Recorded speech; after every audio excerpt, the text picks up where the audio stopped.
Welcome to our channel Ignite Careers. In today's video, we're going to see about the top 5 questions on the PMP exam preparations.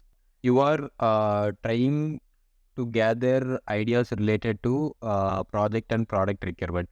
So basically, it's during the kickstart of projects, like people try to gather around or call in all stakeholders relevant to the projects for project ideas. What is the appropriate technique? Brainstorming, yes, this might be the right one for sure. Nominal group technique, not exactly. Affinity diagram is basically talks about relationship between one point or another, multiple criteria decision making. This is maybe done post during decision making analysis. So the probable right answer would be brainstorming. Yes, you are right. Brainstorming is the right one. A colleague Wayne is a project manager, completed an MP3 player development. While he is discussing his experiences, I mentioned that he has delivered an adjustable stream timeout duration feature without deviation in plan, although customer did not require this, was not a part of the project scope. So two things which need to take into consideration. One is he could able to deliver an additional feature on the same part, without any deviation in the original plan. And the customer is very happy as well on that part. He is doing some gold plating on top of the project. So which of the following is the correct one about the story? Gold plating was another. Yes, this is the right one. To be precise, customer satisfaction increased. Of course, customer satisfaction is increased. From a project management terminology, gold plating is the right one. So change request has been delivered. No, because customer didn't even aware that he was trying to do. By the word surprise, you can understand that. So he didn't initiate the change request plan. So this is not the right one. Unnecessary risk has been taken into the new feature of the product. Of course, this is right, but it is mentioned there is no deviation from the plan. So the right one is option A.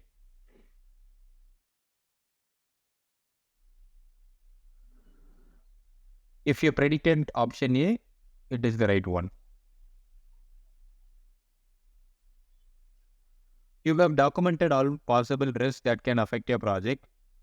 With appropriate risk response, they can occur in your risk management plan. All other remaining risks are called as risk triggers. No, risk trigger is basically have a risk management plan, and if the risk occur, what we need to do. This is all about risk trigger, so this is not the right one. Unmanageable risk, no. I think no, they were actually trying to take into all risk into account. This is maybe, but not the right one. Residual risk, of course, this is the right terminology. So residual risk is something when we try to calculate all the risk, there will be some portion of risk which will be left out, and everybody is aware of that. So this is called as residual risk. So accepted risk, no, it's not the right one. So the right answer would be option C. Yes, we are right. Option C is the right one. You are working as a project manager in a company. You have a highest degree of authority. Okay. You are working full time on a project and you manage the budget of the project. So as a PM, you manage almost everything associated with the project. So you have the highest authority. So what organization structure? So something related to strong matrix might be projectized. Yes, projectized is the right one because in projectized organization structure associated with any company will have the highest degree of authority. So with this word, we can conclude projectized is the right one. Functional wrong, balance matrix is wrong. Let's check for the answers. Yes, we are right. Projectized is the right one.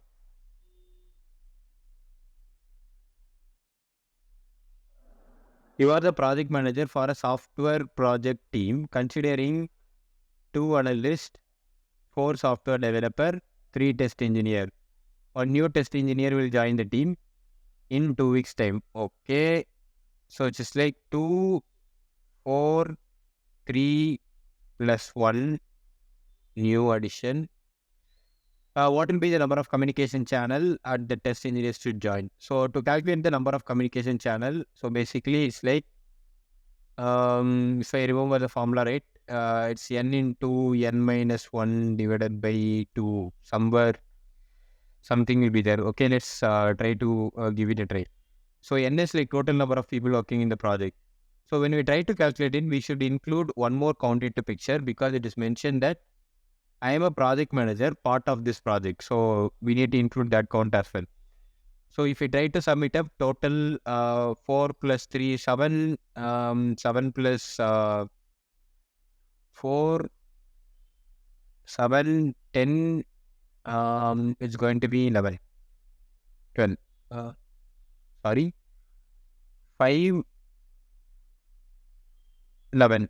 Okay, so overall 11 people were there. So which is basically 11 into 11 minus 1. So divided by 2. Then I'm not very sure whether the divided by 2 will be there or not. But if you try to calculate it, it's basically 11 into 10. So 110 divided by 2. If you try to calculate this, it will come like 55. Let's look for the right one. Yes, we are right.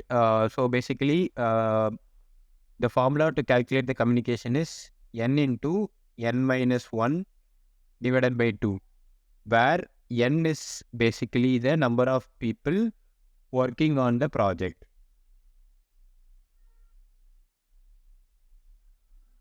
Feel free to mark your comments in the comment section.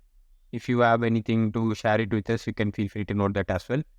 Kindly subscribe our channel and then hit on the like button and the bell icon and wait for our next video.